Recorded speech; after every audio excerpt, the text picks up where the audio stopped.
welcome again, everybody. Thank you for sticking around. If you want to, feel free to move forward a little bit. No pressure. Come on down. Just like with our last church family meeting that we had a couple months ago, we are going to attempt to keep the formal part of this to about 45 minutes or so. I know y'all have a lot in your Sundays to get to. But that being said, we will be here, the staff will be here for as long as we need to, either for this part or for sidebar conversations, whatever.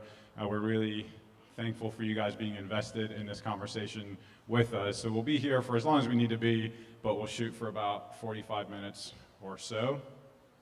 You'll remember if you were part of our last church family meeting that we gave a couple of different options for submitting any questions or comments that you might have. So let me cover the nuts and bolts of that up front here just as we get started. Welcome to those of you who are joining us online as well. We're really thankful that you're here, and you can go ahead and take advantage of the chat function on YouTube there to submit any questions or comments. We'll have a time at the end of this meeting specifically for asking a couple of questions of you and allowing some responses to come in. But if anything comes up throughout this first portion, feel free to use the chat function on YouTube if you're online, and if you're here with us in the auditorium, you can utilize the app, the Heart app, which hopefully you have by now. If you don't, you can text the Heart space app, leave a space, don't type space, the Heart app to 77977, and on the homepage of the app, you'll see Church Family Meeting, and if you click on that, it says text it or something? Text us. Text us. And Text it. Text it. It's like a new app in itself. Yeah, I'm on to something there. So text us, and those submissions, either through the chat function on YouTube or through the app, will go to Ethan behind us here, and he'll help facilitate some of that. We do have a room mic set up here to try and pick up any comments that you might have in the room, and so if you're feeling brave, go for it, and we'll see how well we can hear you. We'll be sure to repeat any questions or comments as well. So hopefully with those few different options, we'll be able to have a bit of a dialogue together. Does that make sense? Some thumbs up? All right, fantastic. What we're going to do here is have a real brief conversation about mission, values, and vision up front. We'll talk to that just for 5 or 10 minutes, or speak to that for 5 or 10 minutes, and then we want to spend some good time on a couple of big practical ideas in each lane of our church life as well, to share those with you guys and to hear from you about those. So as we've done in the past, we'll order that in sort of an up, in, out kind of a way. But let me just say right up front that we're with you. We've heard a number of comments about the need for all of those different parts of our church life to overlap and to be present together in lots of different spaces, and we wholeheartedly agree with that. But when we're having conversations like this, where clarity is important and we're trying to communicate as clearly as possible, it helps just to parse those out a little bit and consider them individually. But we're with you on the need for all of those integrating the upward, inward, and outward expressions of our church life. But we're going to share a couple of big practical ideas in each of those areas and hear from you guys on those. And then, as I mentioned a minute ago, we'll have time at the end just to pose a couple of particular questions that we'll put up on the screen to give you guys a chance to respond to, and then also to leave space for any other questions that might come up. So that's kind of the order that we're stepping into here. Josh, would you pray for us just as we start out and commit our time to God, and then I will speak a little bit to our mission and values and hand over to Josh for vision. Lord God, we thank you for this time together. We thank you for this church family who you have assembled. And as we talk about the future, Lord, would you be able to help us discern and recognize the very purposeful way that you are guiding us and leading us? And would we also be able to let go of those things that are outside of that vision that you have for us? Lord, we're doing our very best to just surrender all of our stuff to you so that we can clearly see the direction that you would have us go. And we rely on you completely for that, Lord. And we're grateful for just the way that you work in our lives and how intimately involved you are in our day-to-day. And so may this time be a blessing to you, Lord. and may be a blessing to us as well. In your name we pray, amen. Amen. So it's been so good, as I think we referenced a couple of times throughout our service this morning. It's been such a blessing over the course of the last couple of months to have a number of different focus group conversations with folks that are part of the Heart, to receive a lot of emails, a lot of text messages and phone calls, to have one-on-one conversations. You all have been really intentional about engaging with us in this conversation, in this transition. Josh did such an amazing job there of just setting the stage for where we're at as a church family at the end of his message there, and you all have participated in that with us, and we're so thankful. And this is just another attempt this morning to engage as many voices as we can, and to, yes, communicate a couple of things, and also to hear from you all. So thank you to those of you who have participated in that already, and that's really all of us in one way or another. Let me jump in here. Daniel, do we have the mission statement that we can put up on the screen there? Do you have that? Yeah. So, in the course of some of those focus groups that I mentioned, we've had some really good conversations about our mission statement, and people have asked some questions about that, and are we sticking with the mission statement? Is that changing?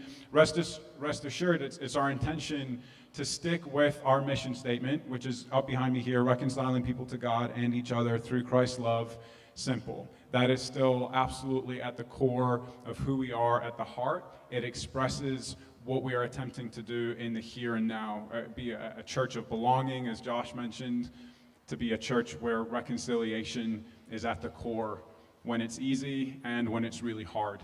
And so reconciling people to God and each other through Christ's love will still very much form a foundation for us as a mission statement. In a second, Josh is going to speak to a new vision statement that we want to share with you guys that will help orient us into the future and think about where it is that we're heading. But in the here and now, this mission statement absolutely still continues to inform what we're doing. And similarly, our values, which I think you have as well, Daniel, our values will stay the same. We've had a lot of conversations about those as well, both as a staff and ministry leadership team in the planning sessions that we had, and then engaging the church family again about those. So these values of simple, loving, true, called, and mobile will stay the same. It might be that we will tweak in a couple of different areas. It might be that as we step into a new season of church life together, that there might be a different interpretation of exactly how those values are worked out, that kind of thing. But at their core, the values are going to stay the same, and the same could be said for our belief statements at this point as well. So we have those anchors. We have our mission statement, our values, our belief statements that will continue to anchor us on into the future, and at the same time, we're excited to share a new vision statement with you, and so I'll hand over to Josh to do that. Yeah, so there's a new vision statement. Maybe you didn't even know we had one to begin with, but actually, initially, our vision statement was attempting to be and do church in a simple way, which was a great way to usher in this idea of simplicity and what it meant for us. But I think what we're recognizing is that there is a movement from this idea of simplicity into something that maybe is a little bit more concrete as to exactly what that is. So we are carrying that idea of just keeping things simple, doing a few things really well, as opposed to trying to do a lot of things not so well.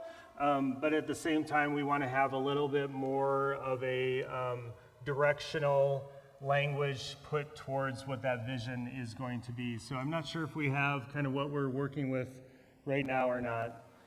We don't. Okay. So right now, just kind of the very basic form of it is that, oh, here it is. Okay. Nope, those are questions. All right. Anyway, so the vision is creating safe spaces that lead to love in action. That's kind of where we're focusing right now, and all the ways that we can create these spaces where people feel like they can be safe, where they can be truly themselves, where they can ask the hard questions. We feel that way. We feel like it's a place that invites a lot of good conversation and invites people in from all walks of their faith journey, wherever they might be. These are the places where we're able to wrestle with those questions, but really also where we're able to form our understanding of God and ourselves in the midst of that. We're able to learn from one another. We're able to really create kind of a trajectory for all of us, and ultimately then from those spaces, we would be able to know how to best employ, how to best live this love in action, this idea of Christ's love within us. How can we reflect that in really tangible and meaningful ways in the world itself? That might be service, outreach, things of that nature. It might be even just relationally, how we're going to be interacting with one another. What commitments can we make in order to really live out this idea of love in action? So that's kind of what we're focusing on right now. We're tinkering with the language a little bit, wanting it to be saying enough, but also not to be a run-on sentence, and for it to be just too much to take in. So at this point, we're looking at a mission, a vision, and then our values, a lot of which is staying the same, but then the vision just giving us a little bit stronger idea of what that's going to look like moving forward from here. Yeah, so like Josh is saying, it is a working vision in the sense that we mean it when we want church feedback and input into that. So the most recent version of kind of the fullness of it is to be a body of believers committed to creating vibrant spaces of hope and healing where people are encouraged to put Christ's love into action. So that's all that Josh is speaking to now, and that's our working vision. It's one that we're excited about and compelled by, and we hope that that's true for the church family as a whole as well. So I'll read it one more time just to try and help it kind of sit in your minds a little bit, and then we'll move on to talking about some of these big practical ideas that we mentioned. So to be a body of believers committed to creating vibrant spaces of hope and healing where people are encouraged to put Christ's love into action. And thanks to Josh Anderson for his wordsmithing and his ability to put those things together. Okay, so like we said, we want to consider each lane of our church life, up, in, and out, recognizing that they do overlap and that there are a lot of spaces where they show up together. But let me start by talking about an idea that we have for our outreach, outwardly focused piece of our church life. We had a focus group for this out category a couple weeks ago, a lot of different voices involved in that conversation, and then again through email and other conversations as well. And what has really come to the surface in having conversations about how we show up in our local community here and how we show up further out globally as well in terms of community service, what's come to the surface is that our very DNA, who we are as the people of the heart, sets us up so well to lead the way in what it looks like for the church, capital C church, to show up as the hands and feet of Christ in different communities. And what I mean by that is that I think there's a lot of transition going on within local and global service, again, within the sort of capital C church. I think there's a growing recognition that we have to show up in some of these hard, complex spaces as listeners first. We have to show up committed to relationship and being relationally focused. We have to elevate voices of marginalized people and marginalized groups of different kinds. We have to elevate those voices, including allowing them to lead the way in some of the initiatives that happen within a community, again, either locally or globally, because they have so much wisdom and insight that has been too often overlooked. And so elevating those voices of disenfranchised groups and then committing to partnership over the long haul that's needed in so many different ways. And I hope that some of that language feels familiar to you, because that is our DNA. Being relationally focused, elevating marginalized voices, being listeners, being committed over the long haul. That's who we are. That's who we want to be to each other. And so I think we are so incredibly well set up to lead the way in how the church is serving locally and globally. And a lot of that was articulated really well within our focus groups. So a couple of the other themes before I mention just a big idea. We want to invest in deep partnership. I've mentioned that already. There was a lot of passion within those groups for both local and global service. People who are excited about all that's going on in the high country, all that we're involved in now, and all that we can continue to be involved in. And then those who have a passion for our global service as well and partnerships around the world. As we've mentioned this morning, there's a lot of need present in our world. Paying attention to marginalized groups of all kinds, like we said. And then there's also this educational component. If we're going to show up well as the hands and feet of Christ in complex spaces and spaces of need of all different kinds, if we're going to show up well, then we need to educate ourselves well. And we need to be committed to that over the long haul too. So I say all of that to tie it into the big idea that we have for outreach and for service, and that is to form a partnership with World Relief. I don't know if World Relief is an organization that's familiar to you guys or not. It may be to some. It's similar to a Samaritan's Purse or a World Vision, if those are familiar to you guys. I've been developing a relationship with World Relief, and specifically with their offices that are based down in the Triad out of Winston-Salem and High Point, those kind of areas. And my strong belief is that their philosophy of ministry and how they are showing up in terms of service, it very much aligns with our own. But what I'm even more excited about is that there is space or capacity within that partnership to address each of these different areas that we're talking about. They have all kinds of educational opportunities available. They are present locally, especially if we expand our understanding of locally a little bit to include just off the mountain in that Triad area.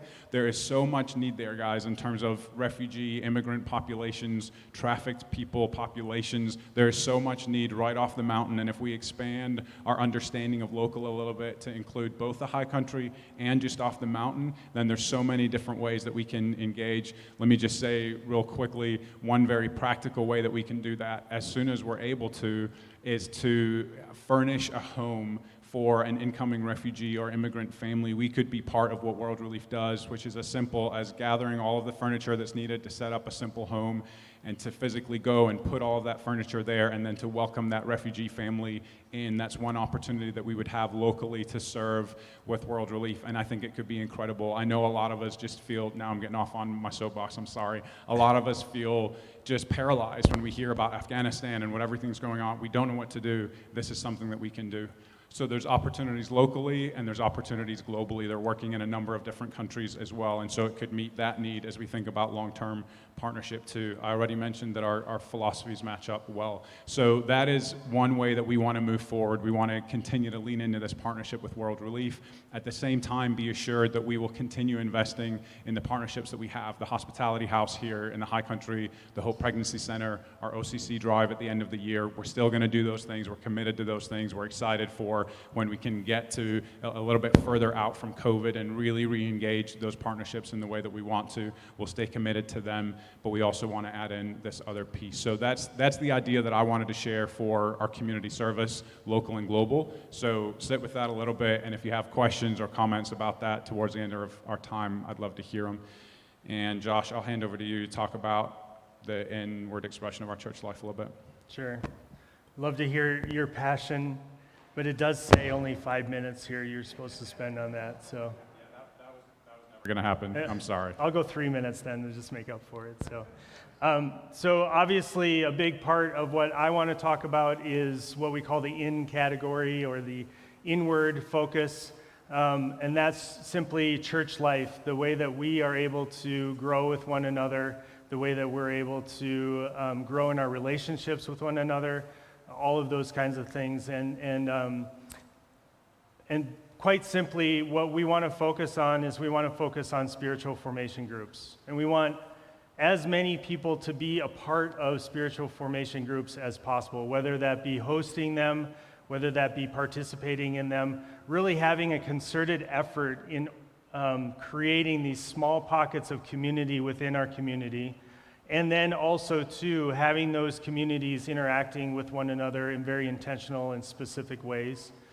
So I'm very much focused on and supporting spiritual formation group hosts, trying to gather them together on a regular basis, reaching out to them as much as possible in different ways to provide support, to provide information about different service opportunities, different ways that their groups can serve within the community itself, or other opportunities. We've talked too about spiritual formation groups actually volunteering on Sundays and actually taking care of kind of the majority of all the volunteer efforts that are needed on a Sunday, and so things of that nature as well. But quite honestly, we just simply want to really press into spiritual formation groups and small group life here at the Heart. We recognize some of the complexities, some of the challenges that come with being a mobile church that is here on Sundays for a couple of hours and then seems to kind of scatter to the winds.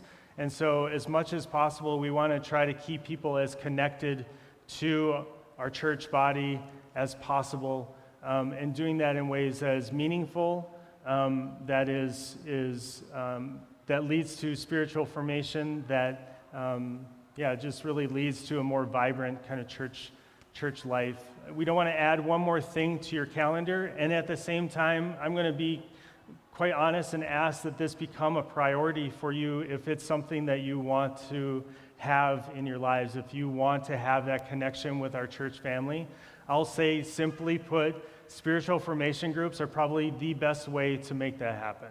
As much as I would love to say that you can come in on a Sunday and just hang out for a couple hours and it will lead to those kinds of relationships, I think we all know that we have to put the time in, we have to put the initiative in, we have to be with each other in more kind of intentional ways, and really spiritual formation groups are a big part of that. And so I'll continue as well to be developing as much material, as much content for spiritual formation groups to be studying together, and providing that kind of support, again, supporting the hosts as well. We now have an outlet that maybe we didn't have before, where you can be in person, but we have groups, and specifically a group that is nothing but digital, and that works for them. And they are able to get together on a regular basis over Zoom, and then every now and then they can meet each other in person. Our group, the group that I am a part of, we actually do a hybrid. We are on Zoom 3 days out of the month, and then the fourth month we make sure to get together in person at like the Greenway or whatever it might be, so that we can be face to face with each other. And that's kind of a cool way to make both work depending on your context and everything. And so really digital has opened that possibility up to us even more so, and I think that that's pretty fantastic.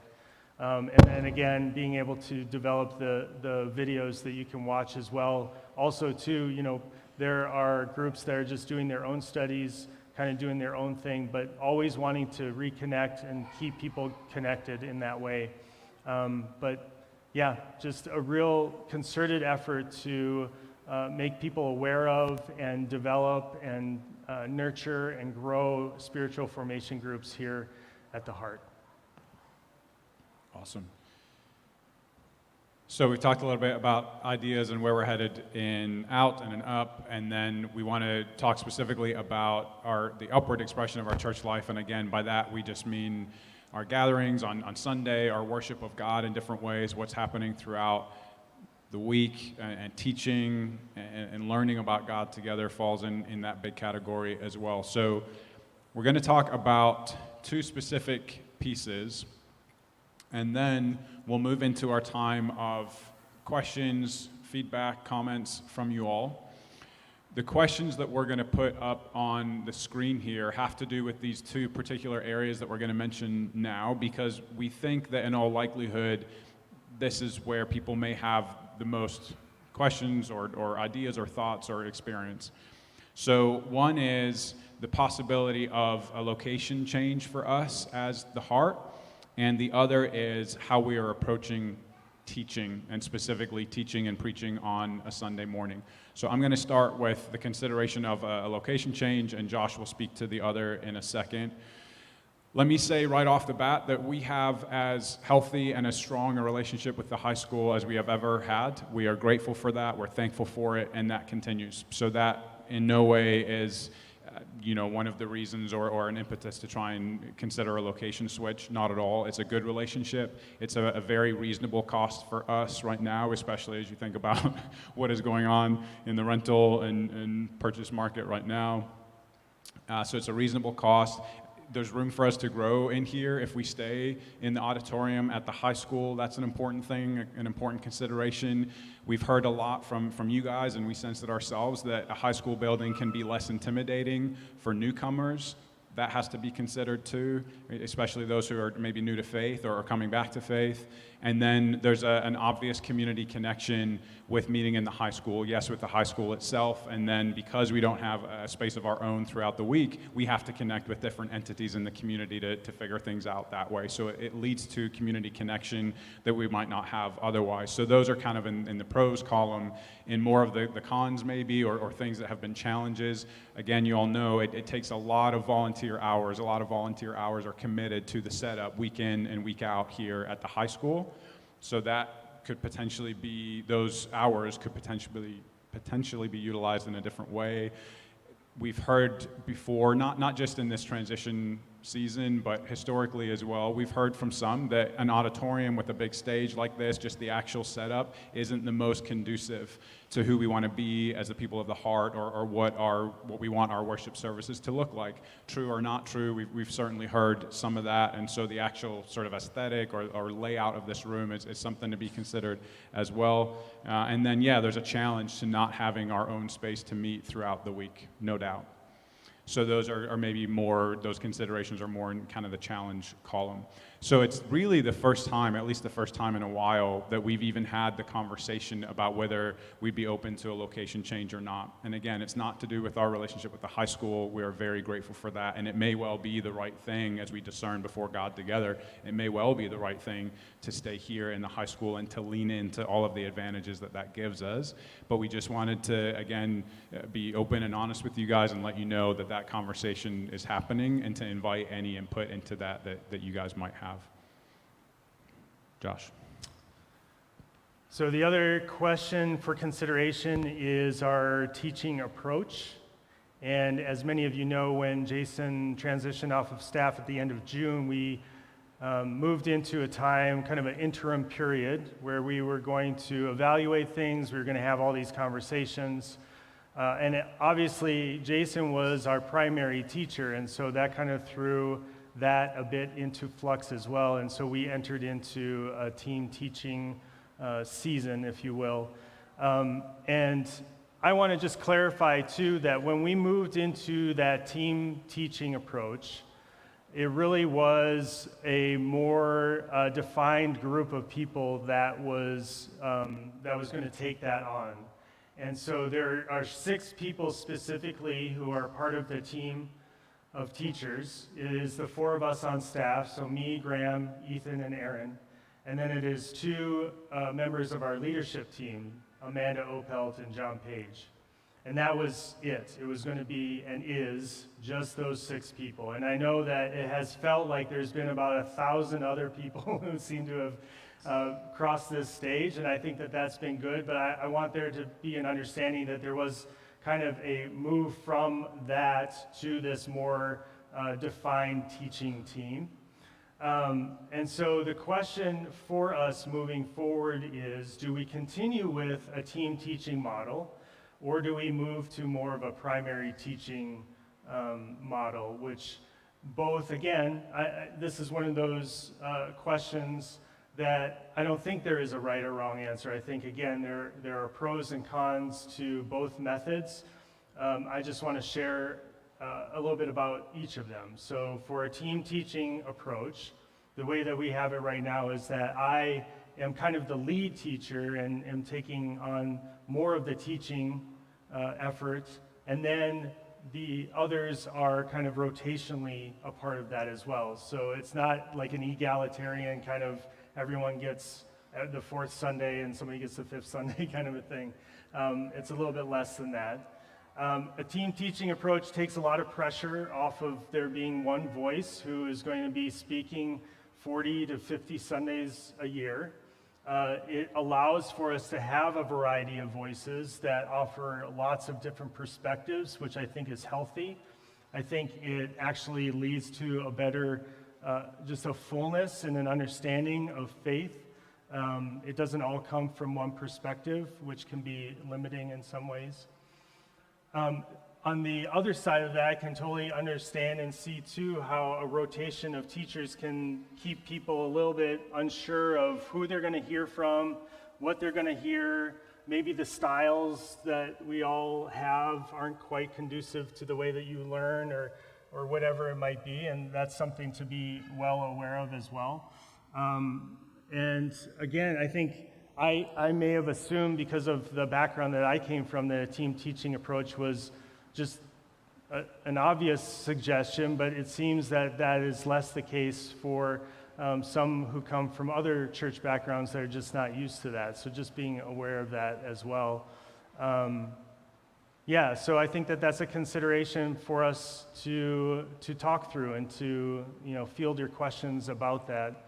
I would say that I have really enjoyed just even these short few months where we have had a team teaching approach. My vision for that is that there would actually be a time where this team becomes even more tight-knit, even more kind of woven together. We're actually talking about messages well in advance. We're talking about message series well in advance, and we're able to make a lot of decisions well in advance, but also then allowing for there to be the flexibility that's needed as well.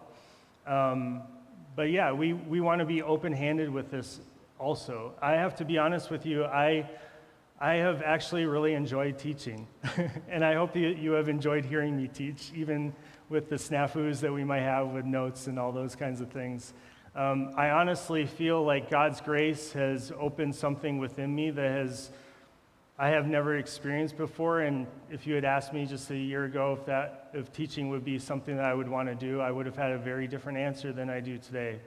And I'm so grateful for that. But I'm growing in that. I'm learning in that as well, and so you're coming along on that ride, and I hope that that's okay with you, but just be fully aware of that as well, that I have enjoyed and thoroughly enjoyed teaching.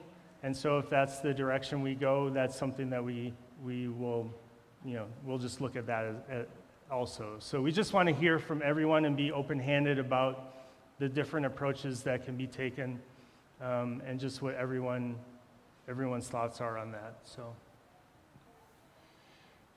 Okay, so we really do want to leave the rest of our time for a bit of a dialogue, some questions and comments from you guys. Daniel, if you could put they're there already. So these are the questions that we, again, think that there may be the most feedback or comments, questions about, but don't, again, anything that has come to mind or maybe that you had in your mind already coming into this space this morning, don't feel limited to just these questions. We just thought this might be sort of a helpful way to focus. But if you have comments about anything that we've talked about, please feel free to share those. But these couple of questions in particular, do you lean towards a team teaching approach or a primary teacher approach, and what resonates with you about each one? And then in your opinion, should we continue to lean into our presence in the high school or pursue alternative locations, and just kind of the advantages and disadvantages of that? So again, we talked about, if you're online, feel free to use the chat function. If you're here in the auditorium, just yell it out and see if your voice carries enough. Hopefully it will. Otherwise, you could take advantage of the app too if that's not really working. But yeah, we want to be quiet now and hear from you guys. Don't be shy. Do we have anything already, Ethan? Okay, sorry. You go ahead.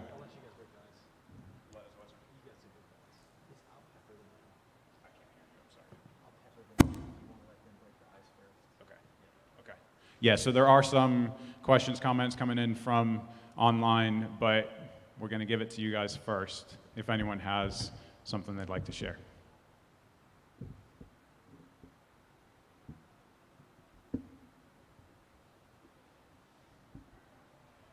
Yes, is that Deb back there? Sorry, you're right under the light. Good to see. Go ahead.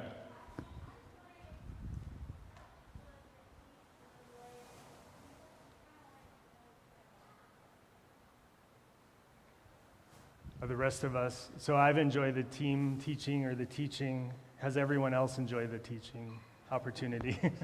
Which I think is a fair question. Amanda, I see. Feel free to come on up here, Amanda, if you want to share. I can speak for myself. Yes, the easy way to answer that is yes. I've enjoyed it. I always enjoy, both in this sort of transition period and then prior to that as well, enjoy the opportunity to share and learn and to be in that together. So yes is the short answer. The harder answer for me is that there's so much else, as you can tell, especially in kind of the outreach portion of church life. There's so much that I feel really passionate about and feel like, yeah, God has allowed for me to be in a lot of different experiences that have shaped me, and I'm not saying that very well. There's other areas of church life that I feel equally and maybe even more passionate about, and so it's kind of a balancing act of exactly what the right combination is. But it's easy to say, yes, I enjoy teaching. Ethan, would you add anything to that? It is fun to collaborate, and I think the team teaching approach gives us the opportunity of the frame to do more collaboration, which I think I like to say that life is a group project, so anytime we can do something as a group, you just grow together, and it's fun. Yeah. And we'll just assume that Erin thinks it's amazing. She's out of town today. I'll pepper in one from online. Let's see, Laurie Elian. Shout out to Laurie. Hey, Laurie. I'm here and there. So I like the team teaching, hearing different voices and perspectives while based on the same foundation of the Word of God. So, yeah.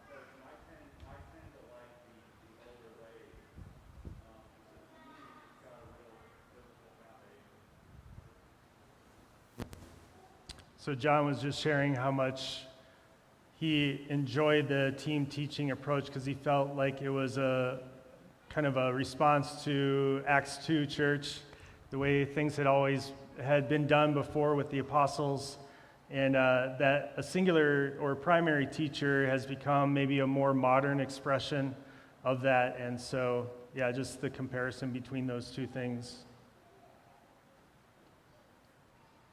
I've got another feedback from online. Lee and Dee Anderson. Hi, Mom. Hi, Dad. They said they've worked in team environments and single voice environments and have found the team approach to be more inviting in terms of thoughts, ideas, and relationship. Thanks, guys. Yeah, go ahead.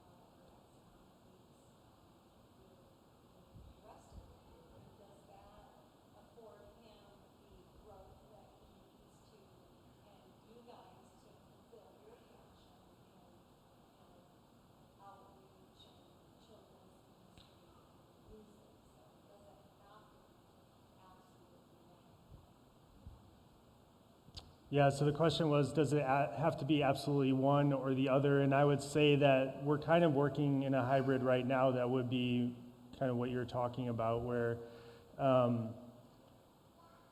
think what a team teaching approach affords us, or affords me specifically, is a little bit more flexibility, knowing who those 6 people are going to be from the get-go, and then being able to fill in a schedule as necessary from that, but ultimately knowing that it still falls on me to make sure that not just the schedule is filled, but that even too, like the messages that are being the messages being given are being given by those who might have a really unique perspective or a certain passion for, or whatever it might be. And so it still does fall on me, that it's not some free-for-all and we just kind of pick it out of a hat and hope for the best. And the rotation probably would fall more predominantly on me as well. I think what I appreciate is just the fact that I know that there's these 6 people to go to first in the midst of all of that, and that there's an openness to that kind of a variety of voices, as opposed to it has to be this one person, otherwise I'm checking out. Or it has to be this one person, otherwise I'm just, it doesn't mean it's a throwaway Sunday, the JV team is up, all that kind of stuff. So I don't want to get into that nonsense, and I don't think any of us want to. So it is already that way, and it can continue that way. I don't think it has to be one or the other exclusively. So I would also say too, I'll just clarify if anyone is wondering, I think that there is a strong connection between the primary teacher and a sense of who the leader is, right? Who the decision maker is. And that might be challenged a little bit, and I think in a good way, right? Ultimately, there has to be somebody who can help kind of make the final decision. But here at the Heart, we really are trying to, in the messiest, best way we can, try to have a really collaborative way of leading. And that's not to say, again, that it's just some free-for-all and that no one's in charge, but instead there's like mutual submission between the staff and the leadership team, and that even if there is kind of a primary decision maker, it's not in a vacuum, and it's not isolated from everyone else and everything else that is going on. I think that leads to a lot of unhealth and a lot of, what we've seen, a lot of destruction in church families too. So we just need to be, again, really intentional about those decisions that we make moving forward for us. But thanks for that question. I've got some feedback from the app. Yeah, look at that. We're all kind of technology today. I don't know the names, so if anybody wants to own them, I don't know if that's coming from online or here. But team teaching seems like a non-traditional approach. Are there other churches we're aware of that have had success with team teaching? Yeah, I think that's one of the interesting pieces of all of this is that Josh and I both grew up in traditions where that was more normative than it is typically. And so, yes, there are definitely examples of denominations or individual church expression where the team teaching approach has worked and is working. It's definitely out there. Yeah, it's a good question. I'm not sure how to answer it related to success. I think I get a little hung up on that word because I don't want to say that like one approach leads to success, or that, if that makes sense. But Emily and I were part of a mega church in the Twin Cities that has now grown to about 30,000 people, and they have a team teaching approach, probably for no other reason because they have 30,000 members. But again, I don't want to get too hung up on numbers or any of that kind of stuff, but they, from the very beginning, have had a team teaching approach, and that has served them well. I grew up in the Lutheran denomination, and all I knew was team teaching, and quite honestly, even the teaching portion of our service was about 20 minutes, and it wasn't meant to carry the fullness of what that time together was. All of the things, all of the call and response and the hymns and the order of service was really meant to carry it. So again, it's all these different expressions, and we're wanting to be faithful to what feels right for us and right for those who are here now, and the direction that we want to go. So, some more which feedback. I think, Amanda, I'll get to you in just one second. I think that last point that Josh is making there is so important to keep in mind for this consideration of teaching and our teaching approach, and then also for our location, which we could switch to in a second, and then a number of other areas too. So we are discerning together before God what is the right approach in each of these different areas for what God is doing in the high country and beyond through the heart. That's the key question, because there are going to be really great things about an approach and really challenging things about an approach. There will always be a mixed bag. And so what we're trying to discern is what is right for the heart, and more importantly, what God is doing through the heart, right? So it's trying to hang on to that in all of these different areas. Amanda, you had a thought?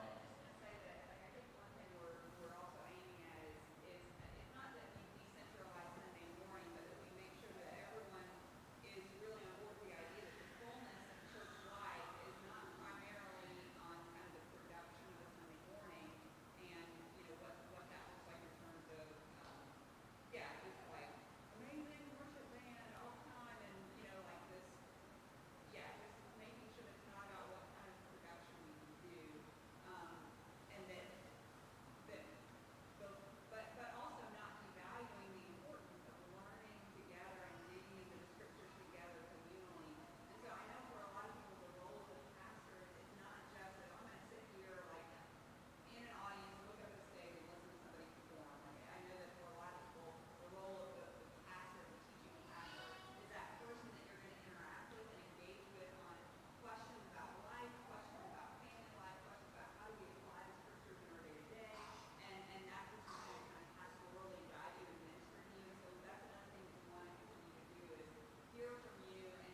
No, it did, and it's really well said. It highlights the point that when we're talking about a teaching approach, it's really easy to think of that just as 30 minutes on a Sunday morning.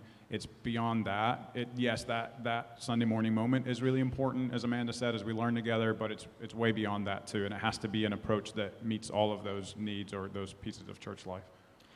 I've got a couple things here from the app. We've got, where'd it go? I really have enjoyed the team teaching approach. I love hearing different voices. I feel it gives us as hearers, the opportunity to grow and expand our capacity to learn and hold different viewpoints. It also fits with the church's values of welcoming dialogue from different perspectives. I've got another piece of feedback that says, I love the team teaching approach. I love hearing different perspectives. And it's always good to have the option for women's voices to be heard also. Shout out to Aaron and Amanda. And a couple of comments in a slightly different direction, if I can find them. Where'd they go? Something about we usually think of answers to these questions from our own church experiences. Have you heard any feedback from newcomers to the church or those without a lot of history in the church? So I think this is swinging us into some of the, there it is. Oh my gosh, these are coming in all at once. Where'd it go? It's probably with my notes somewhere. It's probably with Josh's notes in hyperspace. In the ether. Oh, here we go. What are we doing or we can be doing to engage new attendees? It appears our attendance is down compared to pre-COVID. Are we prioritizing new engagement? Should we be? So yeah, there's two questions here about newcomers. Just thoughts about that experience. Anybody want to bite on that? So thoughts about newcomers in general, and then also how our teaching approach relates there. Is that the question? And maybe I'm also thinking here maybe if location change as well might be a factor there as well. Yeah. If that's a segue or not, I don't know. Yeah. So goodness, we don't have time this morning necessarily to get into the fullness of that conversation, which is a really, really important conversation about where we're at now and newcomers and who is part of the heart and who has stepped on and why, and all of that is necessary, and be assured that those conversations are happening at length all the time with staff, ministry leadership team, church family. So it's a really important question.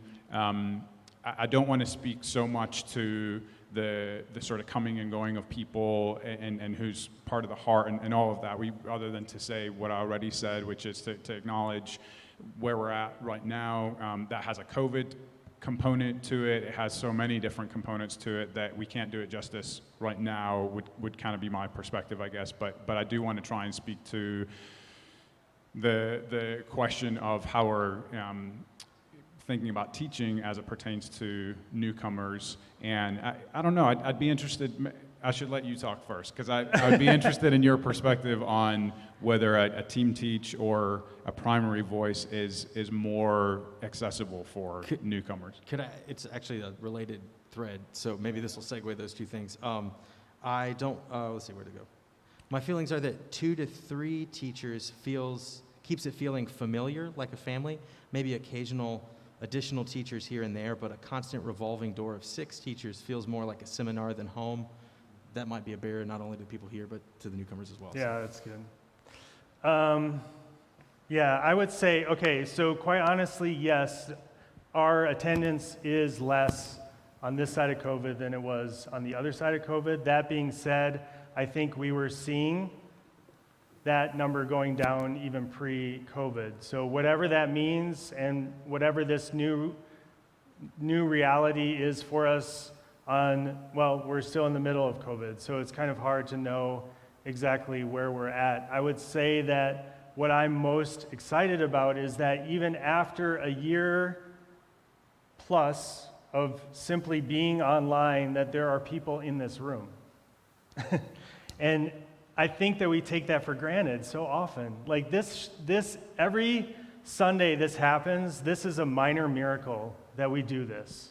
And I think that we have to come with that mindset, is like, this is beautiful. Whoever shows up, however you got here, whatever fashion you're here. And so it's our role then to welcome people and to be a part of this experience with you. And so to Amanda's point, we're trying to figure out a way to make Sundays or worship gatherings just as important, just as essential as they always have been, but that they are not the pinnacle or the only thing that people are experiencing as a part of the heart. And so I think that newcomers, people who are experiencing us, yes, the entry point will probably be, more than likely, will be the Sunday worship gathering. But I would also suggest that we might need to reconsider what that looks like and what that entry point looks like, and not disregard what's happening online. So a lot of times you can look at a physical space and say, well, this is it. This is our church, when in fact we have hundreds of people who are watching us online. You can argue the merits of, well, they're just watching, they're not really engaging. But I think that that actually minimizes the fact that they are still taking the time to find us and to watch a gathering. What they experience, I'm not really sure. But at the same time, I think that that space has to be just as curated as a physical space.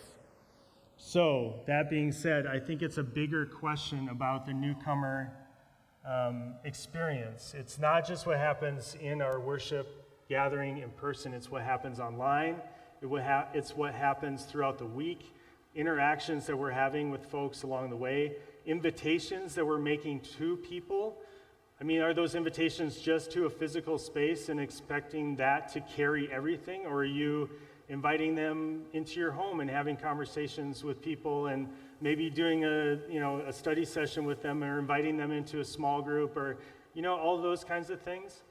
So I think that that's really what we're focusing on, is like a broader spectrum, a broader understanding of what it means to be a church family with each other, not just the experience of a Sunday morning gathering that has the music, that has, the teaching, and all the elements to it. I get like that's a really easy on-ramp for people, and at the same time, I want us to consider what else there is beyond just kind of that view of it. Because I honestly believe that church has to change.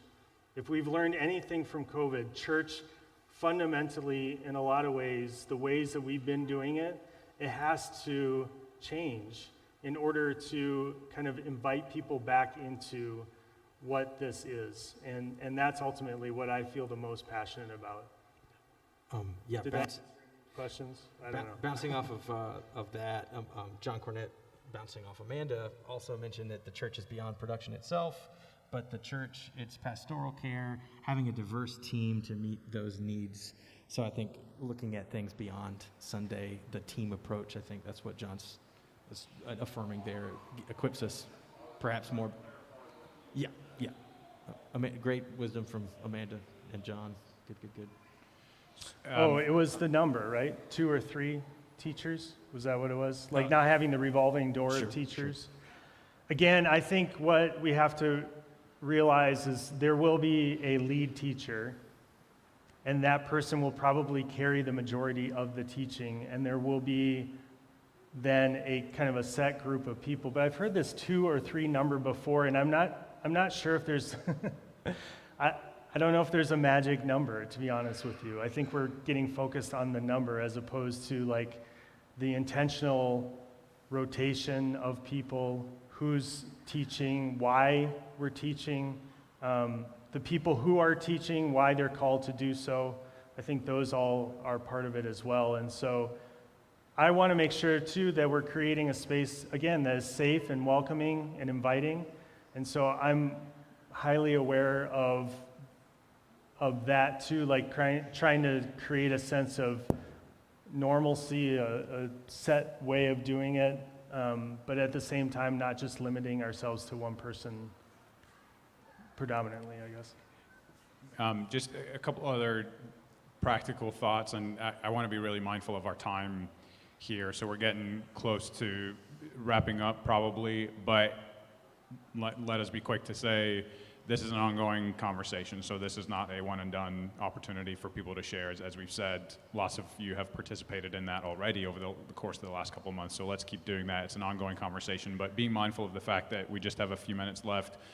A couple of just practical thoughts that I had connected to what we were just saying in terms of newcomers. One piece would be that we're going to step into a teaching series on the heart of the heart, which is kind of the nuts and bolts of who we are, and so we're hopeful that will come immediately following the Sermon on the Mount series that we've been in. So we're thinking about it that way. We're thinking about the possibility of a newcomers course alongside that, which we've done in the past, and exactly how we would approach that. So there is that practical consideration of newcomers in the here and now. And then the other interesting piece to consider is our college demographic, which historically has always been a big part of the heart. It's always been a big part of the numbers that we have on a Sunday morning. And part of this overall discernment is if we're going to be really, or how intentional are we going to be in pursuing the college demographic again, which, as you know, underwent a huge change in the sense that they just weren't here because of COVID and all of that. They're starting to come back in now. Ethan was over there on the campus last week, meeting new students and freshmen and all of that. So that's a practical consideration in the makeup of the heart as well. So I think it would help us if we're able to hear if there are any questions or comments about location. I've got one here. Okay, I'd love to hear a couple of those, and then we will try and wrap our time here just to be respectful of people's time. Again, we're so thankful that you hung with us.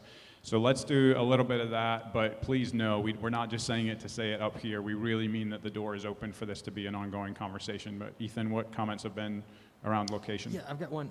I'm open to learning more about pursuing a different location. I can see the advantages and would want to hear more about potential costs if other locations are pursued. I also see a lot of benefit being in a community location like Watauga High School and would support continuing to meet at Watauga High School. So a bit of open-handedness there, pending more details.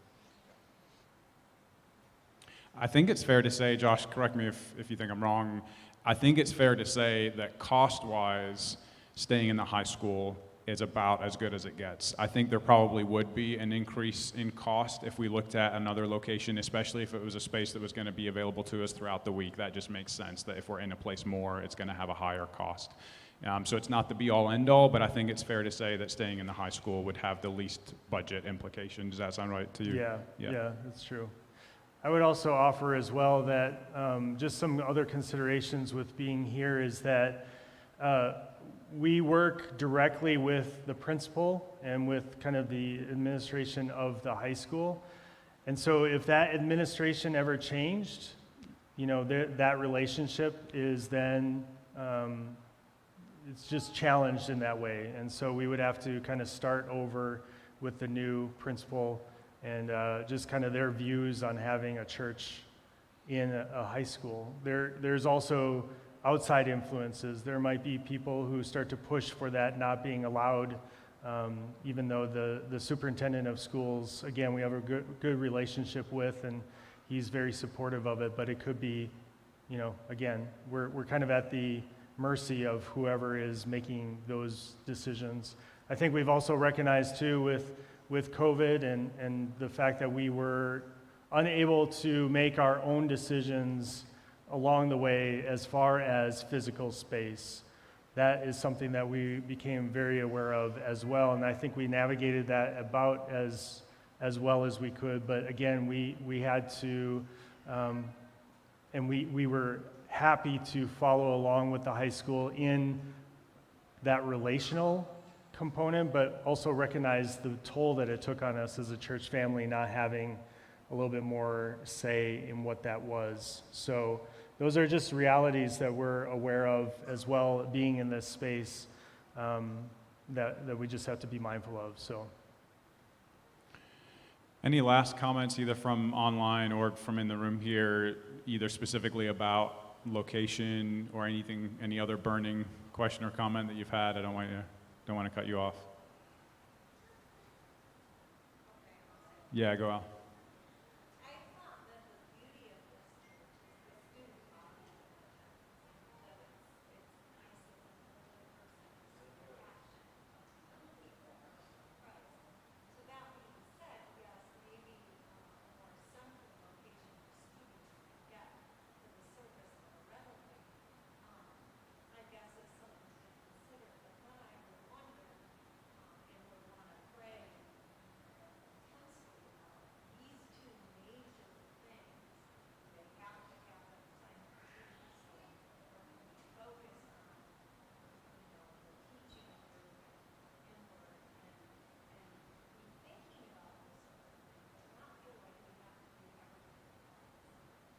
Yeah, that's a great point too, Allison. If folks didn't hear, just the whole idea that we don't have to commit ourselves to doing all these things all at one time, a different location change or a location change, how we're approaching teaching, all that kind of thing.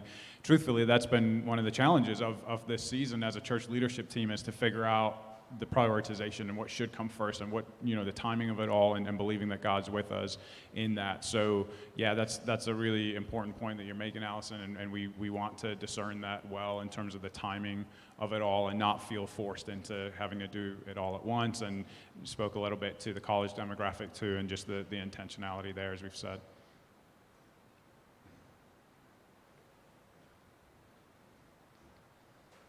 Any other thoughts?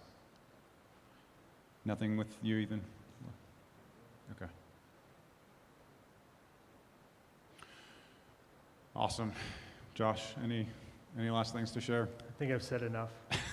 I know. I feel like we've all talked a lot this morning throughout the course of our service and now, but thank you for being with us in that, and as we've said over and over, just being with us in the process as a whole. We don't take that for granted.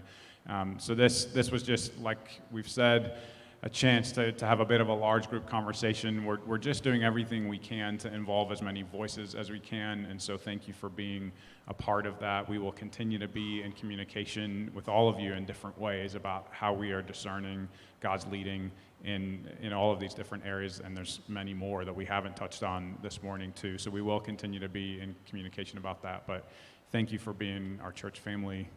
We're so grateful for you all, and we'll keep the conversation going. Sound good? All righty, go in peace, guys. Be blessed this week.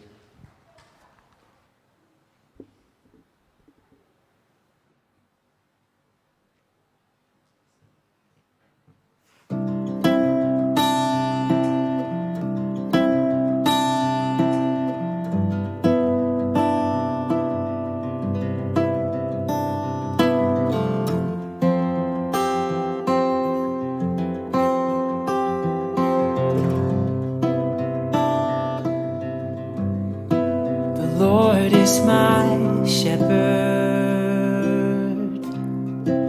I shall not be in want. He gives me rest in beautiful places. He restores my soul. Guides my pathways and teaches me righteousness and the beauty of his name.